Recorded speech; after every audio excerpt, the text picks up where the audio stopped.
এত লীলা কীর্তনের আয়োজন, এত বড় বড় ঘর নিয়ে আসা হয় আপনাদের প্রাণের ভেতরে অন্তরে প্রবেশ করানোর জন্য, যাতে আপনারা পথ পথে ভালোভাবে চলতে পারেন, ভালোভাবে রাখতে পারেন।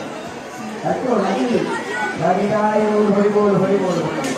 তাই আসুন, আমি আপনাদের চরণ চলে এসেছি ভক্ত পদে পাওয়ার জন্য। ভগবান সবসময় লালায়িত হয়ে আছে, ভক্তের ভগবান পেয়ে।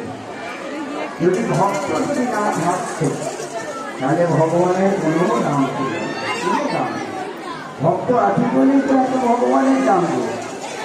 তাই আসুন।